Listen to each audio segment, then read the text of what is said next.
আল্লাহ পাক ডাক দিয়া বলেন নূরুল কলমি ওয়া মা ইয়াসতুরুন, কলমের কসম, কলম যা যা লিখলো তার কসম। অর্থাৎ কলম আসমানের কথা লিখলো, জমিনের কথা লিখলো।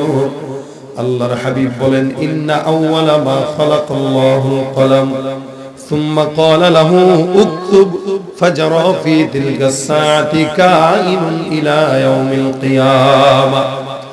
সারা জমিন সৃষ্টি হওয়ার আগে একটা কলম আল্লাহ পাক বানাইলেন। এই কলমটা দিয়ে আসমানের কথাও লেখা হলো, জমিনের কথাও লেখা হলো। অর্থাৎ গোটা জমিনের মধ্যে কোন মানুষ কেমনে আসবে, এই পৃথিবীতে সূর্য কতবার উঠবে, চন্দ্র কতবার উঠবে, আমার আল্লাহ পাক রব্বুল আলামিন সব কিছু কলমের মাধ্যমে লিখে কলমের জবানটাকে বন্ধ করে দিলেন। কিয়ামত পর্যন্ত কোন মানুষের তাকদীর যেন কলম নতুন করে লিখতে না পারে। আল্লাহ পাক ডাক দিয়া বলেন আল কলামি ওয়া মা ইয়াসতুরুন, কলমের কসম, কলম যা যা লিখলো তার কসম। সমস্ত দুনিয়ার কসম খায়, অন্য সময় এক একটা আয়াতের কসম খায়, এক একটা জিনিসের কসম খায়। আল্লাহ পাক ডাক দিয়া বলেন ওয়াশ-শামসি ওয়া দুহাহা ওয়াল কমারি ইযা তালাহা ওয়ান নাহারি ইযা জাল্লাহা ওয়াল লাইলি ইযা ইয়াগশাহা ওয়াস সামাই ওয়া মা বানাহা ওয়াল আরদি ওয়া মা তাহাহা ওয়া নাফসিন ওয়া মা সাওয়াহা। কখনো কখনো আল্লাহ বলেন ওয়াল ফাজরি ওয়া লায়ালিল আশ, কখনো বলেন আদ-দুহা ওয়াল লাইলি ইযা সাজা, কখনো ওয়াল আদিয়াতি দুবহা ফাল মুরিয়াতি কদহা। এক এক সময় এক এক জিনিসের কসম খায়, কিন্তু এই জায়গায় আল্লাহ পাক রব্বুল আলামিন গোটা দুনিয়ার কসম খেয়ে নিলেন। কেন? বলে ইস্যুটা যেহেতু অনেক বড়, আমার হাবিবকে পাগল বলে, আমি আল্লাহ যারা আমার রাসূলকে পাগল বলে তাদের জবাব দেওয়ার জন্য বললাম গোটা দুনিয়ার কসম। আমি আল্লাহ বলতেছি মা আনতা বিনি'মাতি রাব্বিকা বিমাজনুন। এ পয়গম্বর, আসমানের জমিন আর পাহাড় পর্বত সমুদ্রের কসম খেয়ে আমি আল্লাহ বলতেছি নবী, এই জমিনের মধ্যে আপনি আপনার রবের দয়ায় পাগল না, যারা আপনাকে পাগল বলে তারা পাগল, তাদের বাপ দাদা 14 গোষ্ঠী পাগল। নবীকে যারা পাগল বলে তারা কি?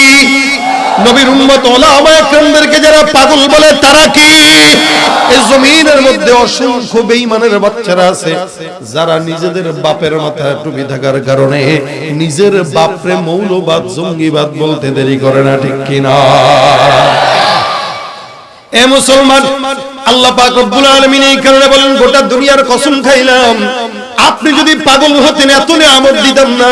আল্লাহ পাক বলেন ওয়া ইন্না লাকা লাআজরান গায়রা মামনুন, নিরবিচ্ছিন্ন নিয়ামত আমি আপনার মতো পয়গম্বরকে দান করলাম, যে নিয়ামত আদম থেকে ঈসা পর্যন্ত কোন নবীকে আমি আল্লাহ পাক রব্বুল আলামিন দেই নাই। আদম নবীকে এত নিয়ামত দেই নাই, ঈসা নবী পর্যন্ত যত নবী আসছে কাউকে আমি আল্লাহ দেই নাই। আল্লাহ পাক ডাক দিয়া বলেন ইন্না আ'তাইনাকাল কাউসার, হে রাসূল আমি আপনাকে কাউসার দিলাম। আর নিয়ামাতুল কাসীরা, বিশাল নিয়ামতকে কাউসার বলে। আল্লাহর হাবিব বলেন সাহাবা আজমাইনের দল, তোমরা কি জানো কাউসার কি জিনিস? নবী ডাক দিয়া বলেন কাউসার হলো এমন একটা জান্নাতের নহর, যেই নহরের পানিটা দুধের চাইতেও সাদা, মধুর চেয়েও মিষ্টি। সুবহানাল্লাহ। এই জান্নাতের নহরটা কিয়ামতের ময়দানে আমার সঙ্গ উম্মতেরা লাইন বেলাইন দাঁড়াবে। আমি আল্লাহ পাক রব্বুল আলামিনের হাবিব সব উম্মতদেরকে ওই জান্নাতের মাখান থেকে, জান্নাতের নহর থেকে, জান্নাতের হাউজে কাউসারের পানি একটা একটা উম্মত করে পান করাবো। কোন বান্দা একবার পান করবে আর জিন্দেগিতেও পিপাসার্ত হবে না। এত নিয়ামত আমি আল্লাহ অন্য কোন নবীকে দেই নাই। মেরাজের মতো নিয়ামত আমি আল্লাহ আমার রাসূলকে দান করলাম। আমি আল্লাহ পাক রব্বুল আলামিন কোরআনের মতো মুজিজা আমার হাবিবকে দান করলাম। সব নবীদেরকে আমি আল্লাহ যখন কিতাব দিলাম, পাহাড়ের মধ্যে ডেকে বিভিন্ন জায়গা থেকে বই আকারে সুন্দর করে তাদের হাতের মধ্যে আমি আল্লাহ পাক গিফট করে দিলাম। যতক্ষণ থাকবা ততক্ষণ এটার আমল নবী তুমি থাকবা না, কিতাবের উপরে আমল চলবে না, কিন্তু আমি আমার রাসূলকে এত সম্মান দান করো না, এই কিতাবটা যেন ভুল না হয়, মানুষ যেন ব্যঙ্গ করতে না পারে, যার কারণে 23 বছরের জিন্দেগি জুড়ে একটা একটা আয়াত করে আমি আমার পয়গম্বরের সিনার মধ্যে ঢুকায় দিলাম। এই কোরআনটা এখনো আছে না নাই? এই জবান খুলে বলেন আছে না নাই? এই কোরআনটা এখনো আছে, কিয়ামত পর্যন্ত থাকবে। নাস্তিকরা যদি কোরআনকে মুছে দিতে চায়, আল্লাহর কসম ওদের বাপ দাদারা মুছে যাবে, আল্লাহর কোরআন কিয়ামত পর্যন্ত টিকে থাকবে।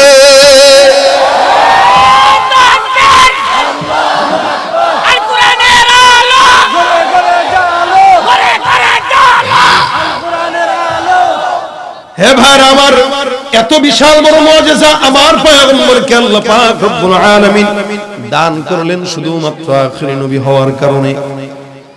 আল্লাহ পাক রব্বুল আলামিন বলেন, ইন্নাকা লা আজরুন গায়রু মামনুন, নিরবিচ্ছিন্ন নিয়ামত, যেই নিয়ামতটা আমি আল্লাহ দান করলাম, কেন জানো কেমন নিয়ামত?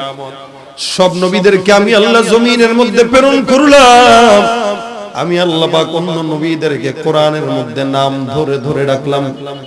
যেমন আল্লাহ পাক বলেন, ইয়া আদম উসকুন আনতা ওয়া যাওজুকাল জান্নাহ, আদমকে আল্লাহ পাক নাম ধরে ডাকলেন। আমার আল্লাহ পাক ডাক দিয়ে বলেন, ইয়া মূসা লা তাখাফ, মূসাকে আল্লাহ পাক নাম ধরে ডাকলেন। আল্লাহ পাক ডাক দিয়ে বলেন, ইয়া ইব্রাহিম ক্বাদ সাদ্দাকতার রুইয়া, ইব্রাহিম পয়গম্বরকে নাম ধরে ডেকেছেন। আল্লাহ পাক রব্বুল আলামিন বলেন, ইয়া নূহ ইহবিতু বিসালামিন মিন্না ওয়া বারাকাতিন আলাইক, এখানে নূহ পয়গম্বরকে আল্লাহ পাক রব্বুল আলামিন নাম ধরে ডাকলেন। আল্লাহ পাক ডাক দিয়া বলেন, ওয়া ইব্রাহিম ওয়া ইসমাঈল ওয়া যাল কিফ, ইয়া মারইয়াম কুনুতি লিরাব্বিকি ওয়াসজুদি ওয়ারকাঈ মা'আর রাকিঈন। আল্লাহ পাক ডাক দিয়া বলেন, হে মূসা, হে ঈসা, হে জাকারিয়া, হে ইয়াহইয়া, সব নবীদেরকে আল্লাহ পাক নাম ধরে ডাকলেন, কিন্তু আপনার আমার পয়গম্বর মুহাম্মদুর রাসূলুল্লাহ জবান খুলে বলেন সাল্লাল্লাহু, মুহাম্মদুর রাসূলুল্লাহকে আল্লাহ পাক কোরআনের মধ্যে একজনও দেখাতে পারবে না, সূরা ফাতিহা থেকে নিয়ে নাস পর্যন্ত কোন জায়গাতে আল্লাহ পাক শুধুমাত্র মুহাম্মদ বলে কখনোই ডাকেন না। অন্য নবীদেরকে আল্লাহ পাক নাম ধরে হে নবী, হে আদম, হে মূসা, হে ঈসা, হে জাকারিয়া, হে ইব্রাহিম, হে ইসমাঈল, সব নবীদেরকে নাম ধরে ধরে ডাকলেন, কিন্তু আমার পয়গম্বরকে আল্লাহ পাক যখন ডাকার প্রয়োজনীয়তা অনুভব করলেন, আল্লাহ পাক কোরআনের ভাষায় বলেন, ইয়া আইয়ুহান নবী। সুবহানাল্লাহ।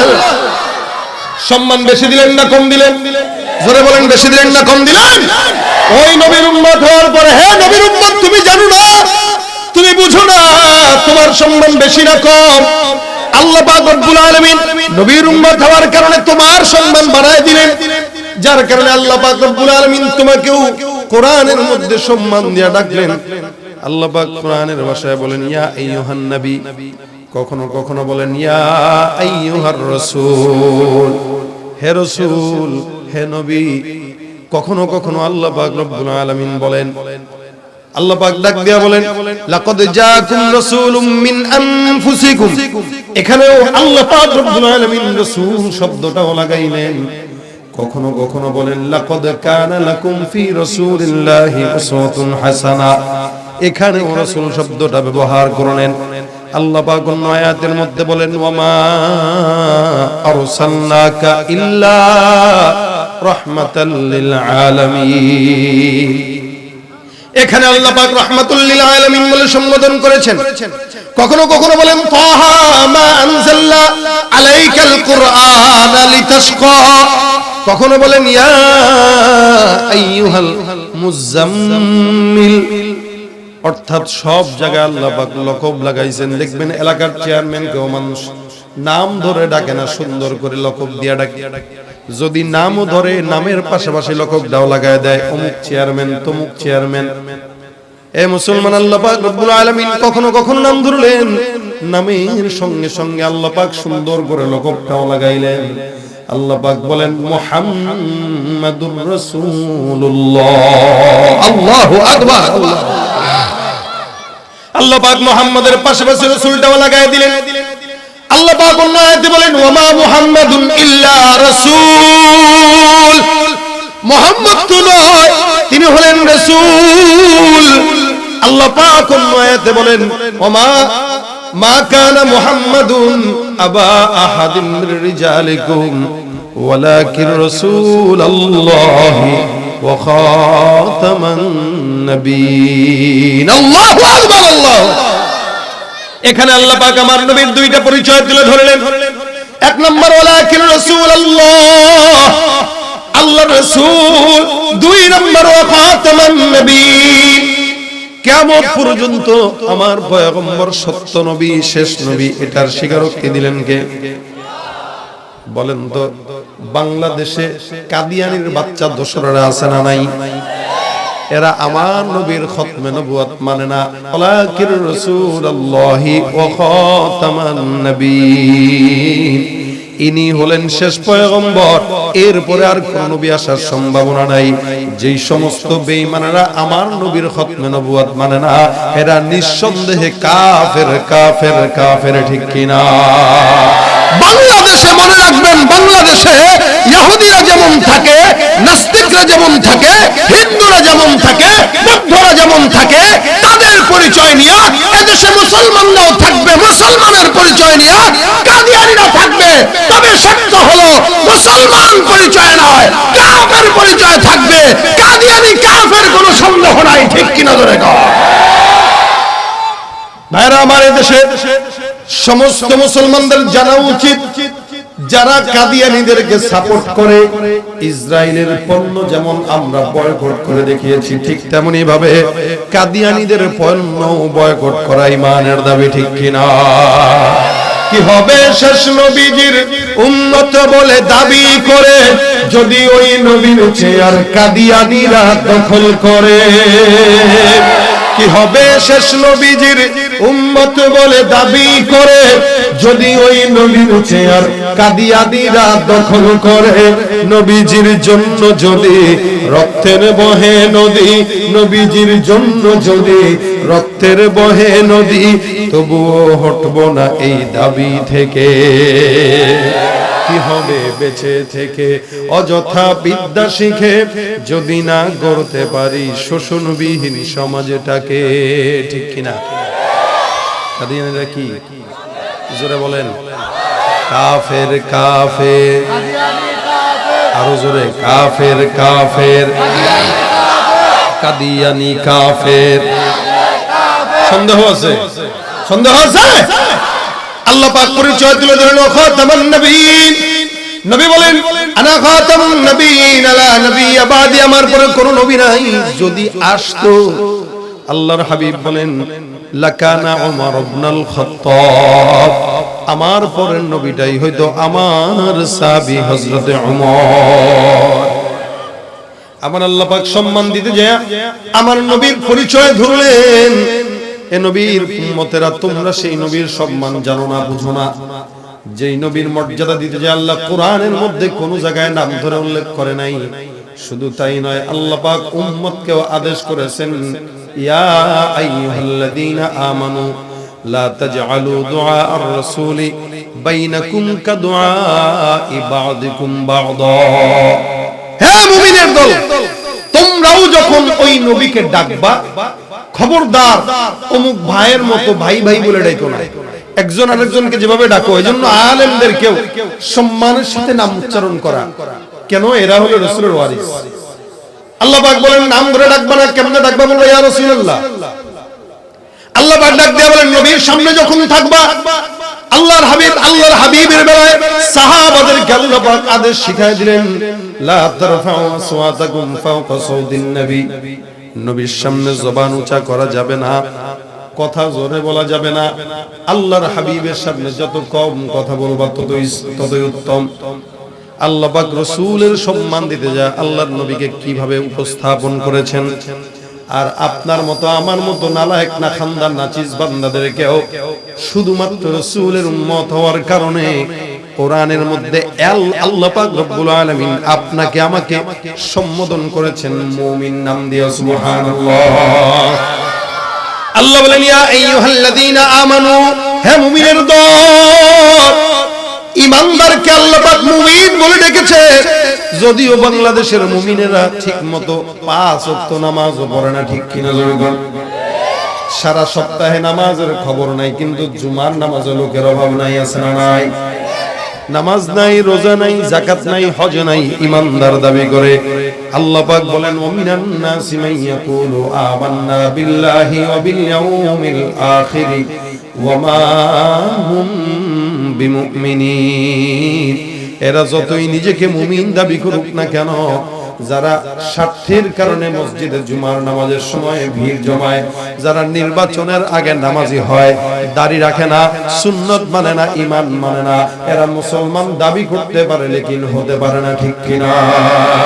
তুমি রমজান এলে রাখো না রোজা, দিনকে করো আঘাত, পয়সা করির নেই তো অভাব, দাও না তো যাকাত। রমজান এলে রাখো না রোজা, দিনকে করো আঘাত, পয়সা করির নেই তো অভাব, দাও না তো যাকাত। তুমি ঈমানদারির বড়াই করো, নেই তোমার ঈমান, তুমি ঈমানদারির বড়াই করো, নেই তোমার ঈমান। তুমি কেমন মুসলমান, তুমি জোরে কেমন মুসলমান তুমি? নামাজের সাথে নাই পরিচয়, মানো না কোরআন, নামাজের সাথে নাই পরিচয়, মানো না কোরআন। তুমি কেমন মুসলমান, ঠিক না? নবীর উম্মত দাবি করো, সুন্নাহ মানো না, নবীর অপমানে তোমার হৃদয় কাঁদে না। তুমি নবীর উম্মত দাবি করো, সুন্নাহ মানো না, নবীর অপমানে তোমার হৃদয় কাঁদে না। তুমি বিজাতীয় সংস্কৃতিতে সপেছো পরাণ, আছে না নাই? প্যান্ট পরে হাঁটুর মধ্যে সিরা, রানেও সিরা, পাছায়ও সিরা, কথা কয় না? চতুর্দিকে খালি সিরার সিরা, চুলও কাটে, এখানে নাই ওখানে চোখা। গোরাল লেজের কালার যেইসা আমাদের যুবকদের চুল হইছে, কথা বলে না? এখানে আছে না নাই? চুলের কালার লাগছে গোরাল লেজের মতো, এদিক দিয়ে টাক্কু, ওদিক দিয়ে চোখা, আবার কখনো ঘাসের মতো দুবলা ঘাস যেরকম তার চুল ওরকম। প্যান্টের মধ্যে 14 জায়গায় ছিঁড়া, তালি দেওয়া, জোড়া দেওয়া, চেহারা দেখলে বুঝার উপায় নেই এটা মুসলমানের সন্তান নাকি ইহুদি নাসারার সন্তান, ঠিক কিনা? দেখলে মনে হয় চিড়িয়াখানার দরজা খোলা ছিল, কোনো মতে পলায় আসছে। আরে কথা বলে না? এলাকার গ্রাম্য চাচি দেখা কয়, আরে বাবা কোন জায়গায় অ্যাক্সিডেন্ট করছো? বলে কিসের অ্যাক্সিডেন্ট? কয় যে সুন্দর রোড দেখলাম, সুনামগঞ্জে এরকম রোড কল্পনাও করা যায় না। কি বলেন, ঠিক না? মনে করছে এই রোডের ভিতরে হুন্ডা চালায় মনে হয় অ্যাক্সিডেন্ট করছে, যার কারণে প্যান্ট ছিঁড়ছে। বাতিজা কয়, চাচি কি বলেন, কে বলছে আমি অ্যাক্সিডেন্ট করছি? কয় যে প্যান্ট ছিঁড়া। কত কি বলে না বলে, এটা তো ছিঁড়া না, এটা তো আধুনিকতা। চাচিও ডাকতে পারে, এই ছিঁড়া যদি আধুনিকতা হতো, আমার কুত্তা তোর চাইতে বড় আধুনিক। তুই তো কিছু পড়ছো, তো কিছু পড়ে না, লেভেল পজিশন, ঠিক কিনা ধরে কন? দেখলে বুঝার উপায় নাই, মানুষ না জানোয়ার। এমন চিকন প্যান্ট পরে, দূর থেকে দেখলে মনে হয় দুইটা সুপারি গাছ দাঁড়ায় আছে। এমন ভাবে চিকন প্যান্ট পরে দাঁড়ায় মতো লাগে, বসে প্রস্রাব করার সুযোগ নেই, আছে না নাই? জোরে কর। দাঁড়ায় প্রস্রাব করে, প্যান্টটা কি নাপাক থাকে না পবিত্র থাকে বলেন তো? এই জন্য নামাজের কথা যদি বলেন, হাসি দিয়া কইব হুজুর প্যান্টের মধ্যে সমস্যা। আপনাদের এলাকায় সব ভালো মানুষ, নামাজি মানুষ, এগুলো নাই, কথা কয় না? প্যান্টের মধ্যে সমস্যা, তার মানে প্যান্টে মুতে, কথা কয় না? প্যান্টে কি করে মুতে? আরে বাচ্চা 12 বছরের, সে প্যান্টে মুততে পারে, প্রস্রাব করতে পারে। ওর মতো 30-40 বছরের দামনা যদি মুতে, ফার্মেসি থেকে প্যান্ট পাস কিনা পড়ায় দিবেন যেন প্যান্ট নাপাক না হয়, ঠিক কিনা জোরে কর? তুমি নবীর উম্মত দাবি করো, সুন্নাহ মানো না, নবীর অপমানে তোমার হৃদয় কাঁদে না। তুমি বিজাতীয় সংস্কৃতিতে সপেছো পরাণ, তুমি বিজাতীয় সংস্কৃতিতে সপেছো পরাণ। তুমি কেমন মুসলমান, কেমন মুসলমান তুমি, কেমন মুসলমান, ঠিক না বেঠি? মুসলমান উম্মত দাবি করলে উম্মতের মতো আচরণ দরকার আছে না নাই? ভাইরা আমার খুব বুঝবেন, আল্লাহ পাক আপনাকে ইমানদার বলেছেন, আমাকেও ইমানদার বলেছেন। ইমানদার কোনদিন ঘুষ খায়? কথা কয় না? ইমানদার ভোট কিনতে যায় টাকা খরচ করে, ইমানদার দুর্নীতি করে, ইমানদার ঘুষ খায়। ইমানদারের হালত কি আল্লাহ পাক বলেন, লাকাদ কানা লাকুম ফি রাসূলিল্লাহি উসওয়াতুন হাসানাহ। ইমানদার মনে রাখবা, যেই নবী পেয়েছো এই নবীর মধ্যে তোমাদের জন্য উত্তম চরিত্র দিয়া দিলাম। যেই বান্দা এই চরিত্র ফলো করবে, ওই বান্দা এই চরিত্রওয়ালা নবীর সঙ্গে জান্নাতে যাবে। নবীর সঙ্গে জান্নাতে যাইতে চান তো ইনশাআল্লাহ? চান? মুখে মুখে চান। যদি চাইতেন তাহলে চুলের ডিজাইন ওমন হইতো না। যদি চাইতেন দাড়ি জবান থেকে কাটতেন না, ঠিক কিনা জোরে কথা? হে মুসলমান, এই জন্য আল্লাহর হাবিব সাল্লাল্লাহু আলাইহি ওয়াসাল্লাম বলেন, লা ইউমিনু আহাদুকুম হাত্তা ইয়াকুনা হাওয়াহু তাবান লিমা জিতু বি। আল্লাহ পাক কোরআনে বলেন, ইন্নাকা লাআলা খুলুকিন আযীম। নিশ্চয়ই পয়গম্বর আপনি হলেন খুলুকে আযীমের অধিকারী। আখলাক হলো তিন প্রকার। এক নাম্বার হলো খুলুকে হাসান, দুই নাম্বার হলো খুলুকে কারীম, তিন নাম্বার হলো খুলুকে আযীম। এই তিনটা আখলাকের মধ্যে পার্থক্য কি? খুলুকে হাসান হলো কেউ আপনাকে আঘাত দিল, আপনিও তাকে আঘাত দিয়ে দিলেন। দুই নাম্বার খুলুকে কারীম, কেউ আপনাকে আঘাত দিল, আপনি তারে মাফ করে দিলেন। তিন নাম্বার খুলুকে আযীম, কেউ আপনাকে আঘাত দেওয়ার পর হাতটা বুকের মধ্যে নিয়ে বললেন, ভাই হাতে ব্যথা পাইছেন কিনা? আল্লাহ বলেন, ইন্নাকা লাআলা খুলুকিন আযীম। নবী, আপনাকে আমি উত্তম আখলাকের অধিকারী বানাইলাম, যার কারণে কেউ আপনাকে আঘাত দিল, আপনি তার হাতে হাত রেখে বলতেন, ভাই কি ব্যথা পাইছেন? সুবহানাল্লাহ। আল্লাহর নবীর চরিত্র ছিল কাফেরদেরকেও মুসলমান বানায় জান্নাতি বানায় দিত। আর আমাদের চরিত্র হইল মুসলমানদেরকে ধরে ধরে মুনাফিক বানায় জাহান্নামে ঢুকায় দেয়। মুসলমান এরা মুনাফিক বলতেছে, মুসলমান তারে মিথ্যাবাদী বানায় দিচ্ছে, মুসলমান আরেক মুসলমানকে গালিগালাজ করতেছি।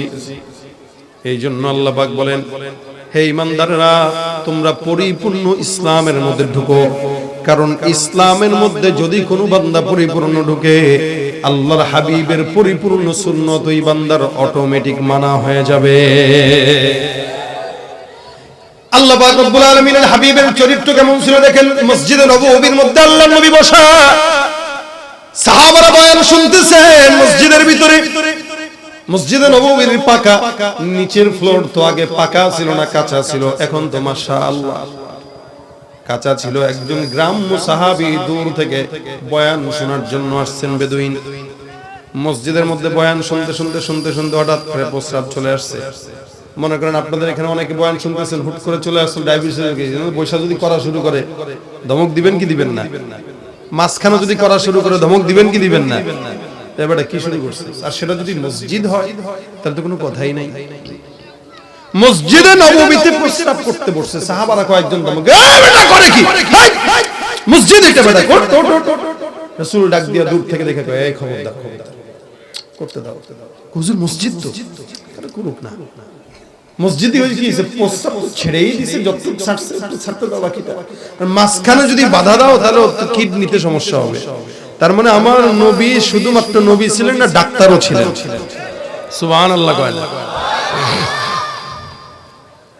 এই সাহাবী যেটা প্রস্তাব করতে বসছে সে তো দেখছে। সাহাবা আজমাইন ডাক দিয়ে বলে, ইয়া রাসূলুল্লাহ, মসজিদের ভিতরে প্রস্তাব করলে আপনি কিছু বললেন না? এটা পবিত্র জায়গা। রাসূল বলে, আরে বেটা ছেড়েই তো দিছে, বলে লাভ কি? বুঝাও, পানি নিয়ে আসো, জায়গাটা ধুয়ে দাও, আর তাকে আমার কাছে ডেকে নিয়ে আসো। তো ডাকার পরে নবী করিম সাল্লাল্লাহু আলাইহি ওয়াসাল্লাম মাথায় হাত টাত বুলায় সুন্দর করে, বাবারে এটা মসজিদটা ইবাদতের জায়গা, আহাব্বুল বিলাদি ইলাল্লাহি মাসাজিদুহা, আল্লাহর কাছে সবচাইতে পছন্দের জায়গা কোনটা? এরপরে তো বাজারে যায় কি বলতে, আর বাজারের দোকান, চায়ের দোকানগুলোও দেখবে, রুটি উঠানোর টাকা না থাকলেও 32 ইঞ্চি টিভি লাগানোর টাকা তারে শয়তান ঠেকে দিয়েছে। সব কিছু করে বসে বসে এখানে আকাম করে বসে বসে দোকানের মধ্যে। নবী করিম ডাক দিয়ে বলতেছেন, মসজিদটা পবিত্র জায়গা, প্রস্রাবের জায়গা নয়, আর কোনদিন মসজিদের মধ্যে নাপাক করবা না। বুঝায় দিলাম। নবী মাথার মধ্যে হাত বুলায় বুলায় সুন্দর করে বুঝাইলেন। সাহাবাগণ পানি আনলেন, সুন্দর করে মসজিদ ধুয়ে দিলেন। এই লোকটা যে আচরণটা দেখলো, একদিকে সাহাবী, আরেক দিকে আমার নবী, বান্দা এবার আসমানের দিকে দুহাত তুলে ডাক দিয়া বলে, আল্লাহুম্মা রহমনি ওয়ারহাম মুহাম্মাদা ওয়ালা তারহাম মা'ানা আহাদা। আল্লাহ তুমি আমারে রহমত করো আর মুহাম্মদকে রহমত করো, আর একটারেও রহমত করো না। দোয়াটা কি হইছে নি? কিন্তু সেই দোয়া সাহাবারা দেখে হুজুর দেখছেন কি দোয়া করে, আপনার জন্য তার জন্য দোয়া করলো, আমাদের উপরে যেন আল্লাহ রহমত না দেয় এই দোয়া করলো। এটা কোনো কথা হুজুর মানা যায়? নবী বলেন কি ব্যাপার ভাই, এটা কি দোয়া করলো? কাজী হুজুর, আল্লাহুম্মা রহমনি ওয়ারহাম মুহাম্মাদা ওয়ালা তারহাম মা'ানা আহাদা। আল্লাহ তুমি আমাদের দুইজনকে রহমত দাও, আর কাউকে দেওয়া দরকার নাই। সাহাবারা আবার রাগ হয়ে গেছে, হুজুর দেখছেন না কিছু বলছিলাম, কেন বলছিলাম এই যে উল্টা পাল্টা পুরো। এক নম্বর মসজিদে প্রচার করলো, এখন দোয়াও করতেছে উল্টা। নবী কয় কেনই দোয়া করলা? কয় হুজুর একটু মুততেই না বসছিলাম, প্রস্রাব করতে বসছিলাম, আমি তো বুঝি নাই, আমি ভাবছি মাটি বালি প্রস্রাব করলে তো মিশেই যাবে, সমস্যা কি? এরা আমার সঙ্গে যেভাবে ধমক দিয়ে কথা বলছে, আপনি নবী না থাকলে তো মায়েরা কামড় বানায় দিত। তো এদের জন্য দোয়া করবো, আমার দোয়া আসতেছে না, আমি আপনার জন্য আর আমার জন্যই দোয়া করলাম। নবী সাহাবাদেরকে ডাক দিয়া বলেন, ইয়াসসিরু, সহজ করবা, এটা তার দোষ না। তোমরা তাদের সঙ্গে তার সঙ্গে তোমরা নরম ভাষায় বলতে পারতে, ভাই মসজিদটা পবিত্র জায়গা, হ্যাঁ এটা আমার রাসূলের আখলাক। সাহাবাজ মাইনতো যে কোনো অন্যায়ের ব্যাপারে কঠোর ছিল, এটা তাদের জায়গায় তারা ঠিক, যে মসজিদের ভিতরে নাপাক করছে এই কঠোর, কিন্তু নবী করিম তার জায়গায় ঠিক, যে না কঠোরতার সাথে না, আসানির সাথে। কেউ অন্যায় করবে কঠোর কোন শব্দ দিয়া না, ব্যঙ্গ কোন শব্দ দিয়া না, গীবত শিকায়ত করে নয়, নববী আখলাক দিয়া সুন্দর করে, ইন্নামাল মুমিনুনা ইখওয়াতুন ফাআসলিহু বাইনা আখাওয়াইকুম, সুন্দর করে তার ইসলাহের মাধ্যমে তার কানে কানে বইলা তার শুধরা, মাইকে বলে বলে জনগণের ভিতরে দ্বন্দ্ব লাগায় ইসলাহ কোনদিন করা যায় না, বরং ফিতনাই বাড়ায়। ফাআসলিহু বাইনা আখাওয়াইকুম, এটা রাসূলের আখলাক, এটা নবীর আখলাক। এজন্য ভাইরা আমার, নবী বলেন ইয়াসসিরু ওয়ালা তুআসসিরু বাশশিরু ওয়ালা তুনাফিরু, সহজ করবা কঠিন করবা না। আর কি শুরু করছে একটা মাইক দিয়া ঘোরার গলা টলা সব শেষ। নবী বলেন ইয়াসসিরু ওয়ালা তুআসসিরু, সহজ করবা, বাশশিরু ওয়ালা তুনাফিরু, সুসংবাদ দাও দুঃসংবাদ দিও না, জাহান্নামের ভয় দেখানোর আগে জান্নাতের নিয়ামতের লোভ লালসা দেখাও। এলাকার মধ্যে গাঁজা ইয়াবা খানেওয়ালা যুবক আছে না নাই? এদেরকে বলবেন দোস্ত রে এগুলা সাইবাস বাদ দে, কারণ তুই ইয়াবা গাঁজা যেটা চাস ওটা জান্নাতে আছে, আরো বেশি দামিটা আছে। সুবহানাল্লাহ। কি আছে? আল্লাহ বলেন ওয়াসাকাহুম রাব্বুহুম শারাবান তাহুরা, জান্নাতে আল্লাহ পাক শরাব পান করাবেন। কেমন শরাব? বলে সুন্দর করে হুরের হাতে দিয়া গ্লাসের মধ্যে দিয়া আইসা ডাক্কা একটা দিয়া করে ডার্লিং খান। সুবহানাল্লাহ কয় না? হ্যাঁ আল্লাহ দিবে এটা। তো যারা ইয়াবা গাঁজা খায় এদেরকে বলবেন বাদ দাও এগুলা, জান্নাতের শরাব যদি পান করতে যাও ওগুলা বাদ দাও, জান্নাতের শরাব তো খাবাই, রমণীদের হাত দিয়া খাবা। সুবহানাল্লাহ। আপনি খালি হেলান দিয়া ঠ্যাঙের উপরে ঠ্যাং দিয়া এমনে বসবেন, এমনে বসবেন, হ্যাঁ কোরআনে আছে, হেলান দিয়া বসবেন, আর হুর আপনার কাছে চমৎকার চেহারা, দুনিয়ার গান্দিগি এগুলোর জন্য পাগল হয়ে লাভ নাই, চমৎকার চেহারার হুর আপনার সামনে আইসা শরাবের পেয়ালা নিয়ে বলবে আই লাভ ইউ, তোমার জন্যই তো অপেক্ষা করতেছি। আল্লাহ পাক বলবেন সালামুন কাওলাম মির রাব্বির রহিম। আরেক জান্নাতি দেখবে তাহিয়াতুহুম ইয়াওমা ইয়ালকাউনাহু সালাম, আল্লাহ পাক সালাম দিবে, জান্নাতীরাও সালাম দিবে, হুর গেলমানরাও সামনে আসবে। সুতরাং দুনিয়ার 2 টাকার গাঁজা খায়া মুখ নষ্ট করার কোনো দরকার নাই, ঠিক কিনা জোরে কর। এইজন্য মুসলমান নবীর উম্মত আল্লাহর হাবিবের আখলাকটা, নবী বলেন যতক্ষণ পর্যন্ত আমার আখলাকটাকে নিজে ফলো না করবা ততক্ষণ মুমিন বলা যাবে না। উঠতে বসতে চলতে ফিরতে রাসূলের মহব্বত দিলের মধ্যে দরকার আছে না নাই? নবীর মহব্বতের ছোট্ট একটা আমলের কথা আপনাদেরকে বলবো, যদি বিশ্বাস না হয় আজকে থেকে করবেন। আল্লাহ পাক রব্বুল আলামিন এতটা পাগল আমার নবীর উপরে, যার কারণে আল্লাহ পাক রব্বুল আলামিন সারা জিন্দেগিতে কোনোদিন নামাজ লাগে না, রোজাও লাগে না, কারণ উনি তো ইবাদতের মুহতাজ নয়। কিন্তু আল্লাহ পাক একটা ইবাদত করে, সেটা হলো কি, আল্লাহ বলেন ইন্নাল্লাহা ওয়া মালাইকাতাহু ইউসাল্লুনা আলান নবী ইয়া আইয়ুহাল্লাযীনা আমানু সাল্লু আলাইহি ওয়া সাল্লিমু তাসলিমা। নিশ্চয়ই আল্লাহ এবং আল্লাহর ফেরেশতারা ওই পয়গম্বরের উপরে দুরূদের আমল করে। হে উম্মতেরা, হে বান্দারা, তোমরাও সেই আল্লাহর উপরে দুরূদের আমল, রাসূলের উপরে দুরূদের আমল, আল্লাহ পাক যেহেতু আমল করে তোমরাও করো, এটা আল্লাহর আদেশ। নবী বলেন মান সাল্লা আলাইহি সালাতান ওয়াহিদাতান সাল্লাল্লাহু আলাইহি আশারা, একবার কেউ যদি আমার উপরে দুরূদের আমল করে, আল্লাহ পাক ওই বান্দার উপরে 10 বার রহমত নাজিল করে দেয়। সুবহানাল্লাহ। এখান থেকে অসংখ্য বয়ান আপনারা শুনবেন, সব তো আর মানতে পারবেন না, একটা যদি মানতে পারেন ইনশাআল্লাহ মাহফিলে আসা বসা সার্থক। নিয়ত করবেন, ক্ষেতের কাজ করেন, কৃষি কাজ করেন, গাড়ি চালান, ড্রাইভারি করেন, বসে থাকেন, যখন মনে হয় জবানটা খুলে সুন্দর করে রাসূলের উপর দুরূদ শরীফ পড়বেন। একবার পড়বেন তো 10 বার রহমত নাজিল হবে, একবার পড়বেন 10টা গুনাহ মাফ হবে, একবার পড়বেন 10 বার আল্লাহ পাক সম্মানকে বুলন্দ করে দিবে। সওয়াব না গুনাহ? আল্লাহ পাক রব্বুল আলামিন এই কারণে বলেন ইয়া আইয়ুহাল্লাযীনা আমানু সাল্লু আলাইহি ওয়া সাল্লিমু তাসলিমা, তোমরা ওই রাসূলের উপর দুরূদের আমল করো। লম্বা দুরূদ পড়তে যদি কষ্ট হয়, ছোট্ট দুরূদ, এই দুরূদের মাধ্যমে রাসূলের সঙ্গে মহব্বত তৈরি হয়ে যায়। আল্লাহর হাবিবের সঙ্গে মহব্বত জোড়া লাগার জন্য সবচাইতে বড় মাধ্যম দুরূদ শরীফের আমল। এটা এমন আমল যেটা বান্দা করলে সপ্তাহে 2 দিন, সোমবার বৃহস্পতিবার, আল্লাহর হাবিবের রওজায় উম্মতের নাম ঠিকানা সহ রাসূলের রওজায় দুরূদ শরীফের আমল পৌঁছানো হয়। সুবহানাল্লাহ। আব্দুল্লাহর ছেলে আব্দুর রহমান, হুজুর আপনার নামে 100 বার দুরূদ পড়ছে, এই জেনেন নবী যতবার আপনার নাম দেখবে ততবার আপনাকে চিনবে, যতবার আপনাকে চিনবে তত আগে সুপারিশ করবে। বিশ্বাস কি হয়? কথা বলে না হয়? হ্যাঁ, শুধু তাই না, কেউ যদি রাসূলের উপর দুরূদ পড়ে তো আল্লাহ পাক দুরূদের বরকতে নবীকে স্বপ্নে দেখায় দেয়। লম্বা দুরূদ যদি কষ্ট হয়, ছোট্ট দুরূদ নবী শিখায় দিয়েছেন সাল্লাল্লাহু আলাইহি ওয়াসাল্লাম। বলেন সাল্লাল্লাহু আলাইহি ওয়াসাল্লাম, সাল্লাল্লাহু আলাইহি ওয়াসাল্লাম, সাল্লাল্লাহু আলাইহি ওয়াসাল্লাম। যত বিপদ আসুক না কেন দুরূদ পড়বেন, সব বিপদ আল্লাহ পাক দূর করে দিবেন। কতগুলো মানুষ এখানে বসা, একজন মানুষ যদি আমার এই কথা শোনার পরে আজকে থেকে দুরূদ শরীফের আমল করে, আলহামদুলিল্লাহ, আমি বাসায় বসে বসে সওয়াব পাবো। বিবিদেরকে বলবেন, সন্তানদেরকে বলবেন, দোকানে বসে আছেন, ব্যবসায় বরকত হয় না, দুরূদ পড়েন। এটা যে কি ফজিলত চৌধুরী সব জানে।